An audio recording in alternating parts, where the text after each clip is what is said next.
Assalomu alaykum. Quyidagi limitni hisoblaymiz. Limit n cheksizlikka intilganda n kvadrat ko'paytirilgan qavs ichida n-chi darajali iz ostida x minus n plus 1-chi darajali iz ostida x. Bu yerda x musbat son, x katta 0 dan. Yechish. Bu limitni hisoblashdan oldin quyidagi almashtirishlarni bajaramiz. N-chi daraja iz ostida x teng x ni 1 taqsim n-chi darajasi yoki bu teng y darajasi natural logaritm x taqsim n.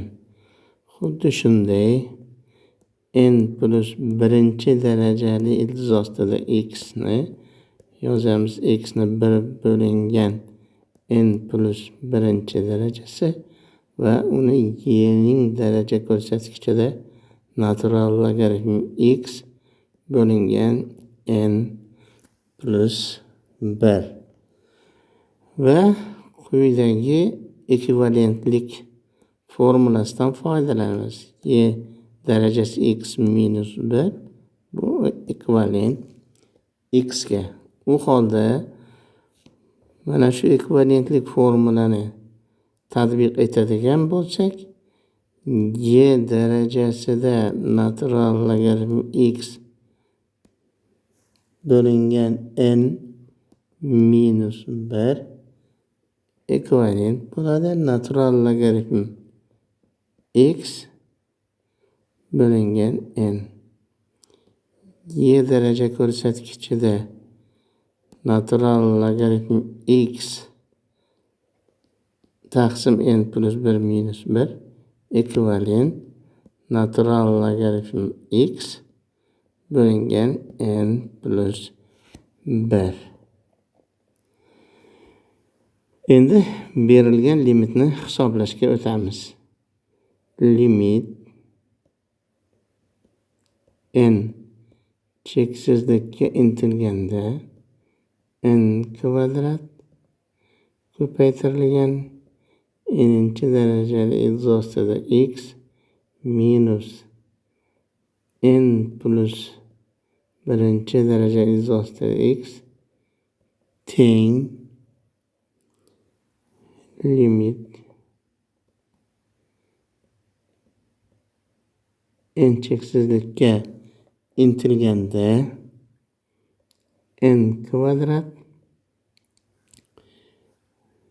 qavs ichida y darajasi natural logaritm x bo'lingan n minus y darajasida natural logaritm x bo'lingan n plus 1.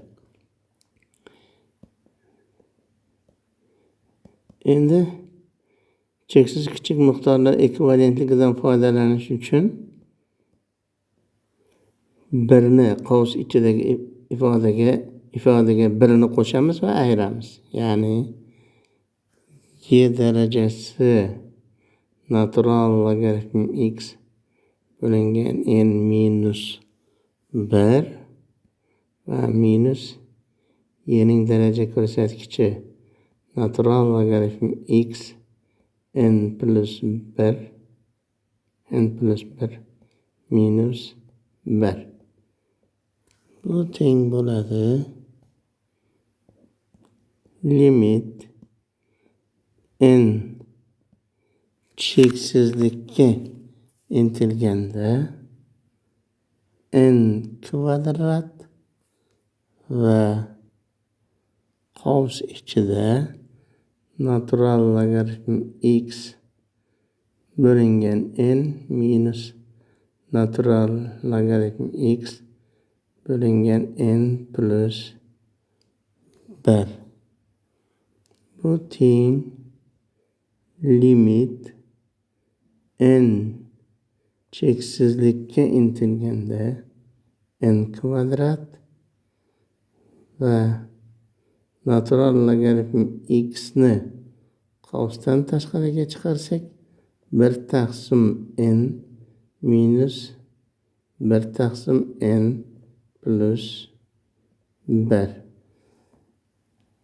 Natural logaritm x n'ga bog'liq emas. Limitdan tashqariga chiqaramiz natural logaritm x'ni. U holda limit n cheksizlikka intilganda n kvadrat ko'paytirilgan 1 taqsim n minus 1 bo'lingan n plus 1 u teng natural logaritm x limit n cheksizlikka intilganda n kvadrat taqsim n plus 1 bu teng natural logaritm x limit n cheksizlikka intilganda n kvadrat taqsim n kvadrat plus n. Demak, bu limitimiz 1 ga teng. Shuning uchun natural logaritm x. E'tiboringiz uchun rahmat.